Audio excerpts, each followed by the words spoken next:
En off, nous avons eu à échanger avec M. Wilfried Onami dans beaucoup de choses se disent aussi sur lui de la partie de ses compatriotes, frères Mboshi, ceux du Nord Congo. Il aura donc le plaisir à son prochain passage sur la tribune de commencer à répondre à cette question. Mais j'ajouterai une seconde question. Monsieur Wilfried Onami, le Congo de nos jours est en pleine ébullition. Pas plus tard encore, il y a moins de 3-4 jours, le sang a coulé.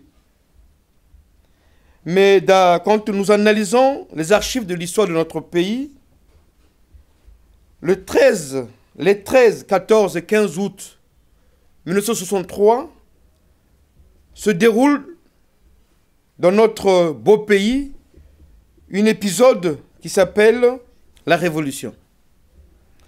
Et cette révolution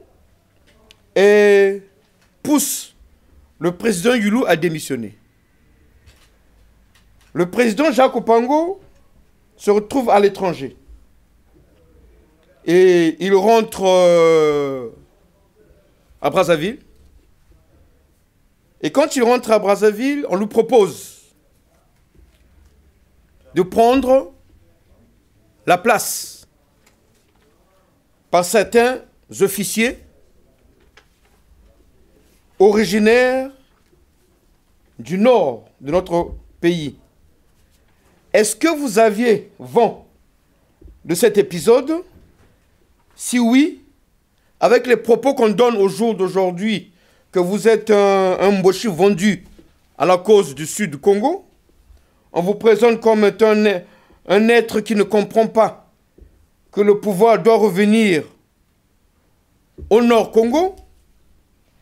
À ces deux questions, donc l'appartenance, l'existence possible ou potentielle des gens de la partie nord du Congo qui se sentent patriotes et le fait que votre aïeul ait refusé l'offre qui lui avait été présentée à la chute du président Fulbert Yulu. Veuillez éclairer, s'il vous plaît, l'assistance sur ces deux questions. Merci.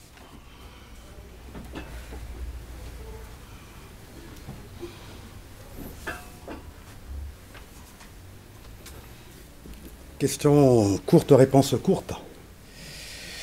Vous m'avez posé des questions claires. Et la première, c'est celle, en fait, de 1963. C'est ce qu'on appelait la Révolution des Trois Glorieuses, si mes souvenirs sont exacts. Heureusement que, savez-vous que je suis né le 16 août 1963. Donc au cours même de la Révolution. Quel symbole. Et vous avez oublié de dire que le président Yulu était issu de la partie sud du pays, et plus précisément de la région du Poul, et si je ne me trompe, et Lari. Voilà. Et que les officiers supérieurs de l'époque appartenaient en majorité, si je ne me trompe, à la partie sud du pays. On se poserait la question de savoir, est-ce que si on voulait arriver à une forme de transposition, est-ce qu'il est possible aujourd'hui de le vivre au moment où le Congo est en difficulté, où l'unité nationale, ou l'union nationale, comme on le dit, est complètement épinglée? Je dirais simplement la chose suivante. En 1963, ajoutez quelques syndicalistes à l'époque, pour ne pas apparaître comme étant cette personne qui intervient avec l'esprit sélectif. Ce qui est vrai, on avait des patriotes, c'est-à-dire ceux de la région du Poul à l'époque, qui pensaient que ce qui comptait, c'était l'intérêt général, l'intérêt du Congo. Et disons-le simplement, Malheureusement aujourd'hui, je l'ai dit, cela fait pratiquement près d'une semaine, si je ne me trompe, dans un appel que je lançais donc à mes frères et sœurs de la contrée nord du pays, et au-delà de tous les Congolais, pour dire que ce qui se passe au Congo aujourd'hui, c'est une affaire nationale. Et qu'il était de bon aloi que le Congo se retrouve comme un seul homme pour dire non, non à M. Sassou Nguesso. 32 ans, c'est trop. Vous avez entamé l'unité nationale, vous avez entamé la concorde nationale et vous avez entamé l'union nationale. Quand on n'a plus le sens des responsabilités, quand on n'a plus le respect des gouvernés, c'est-à-dire de son peuple, quand on a réussi à faire, par des moyens assez douteux, à faire adopter une constitution, paraît-il, de 2002,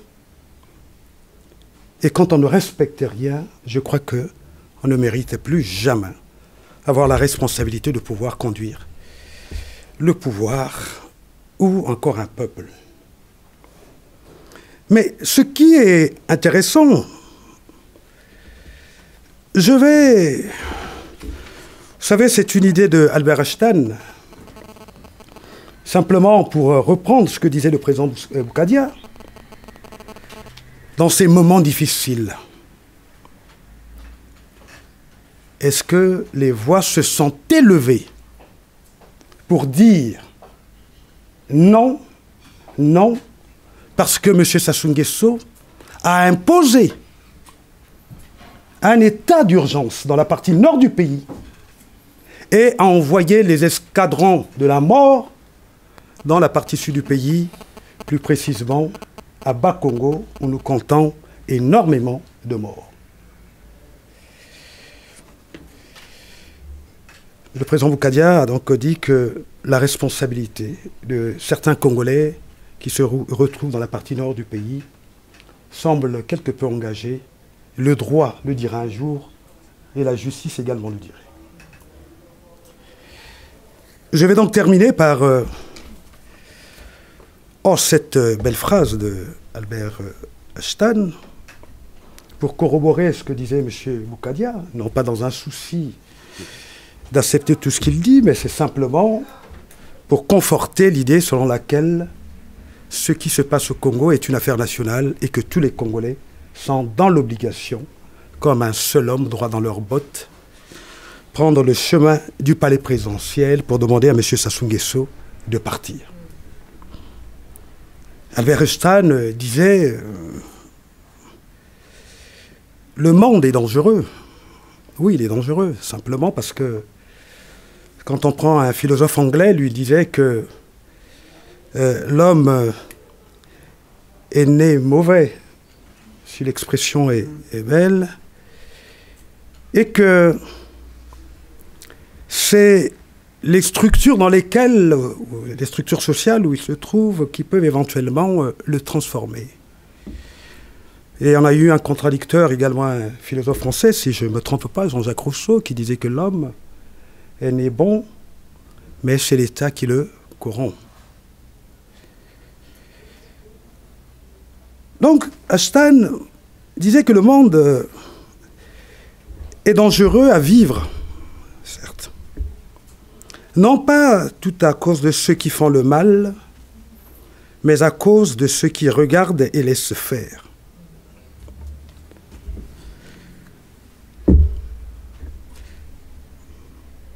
J'ai pris mes responsabilités comme l'a fait Jacques Opango à l'époque, quand le président Youlou fut incarcéré. Jacques Opango disait donc à chacun sa responsabilité, parce que n'oubliez pas que c'est un homme de droit.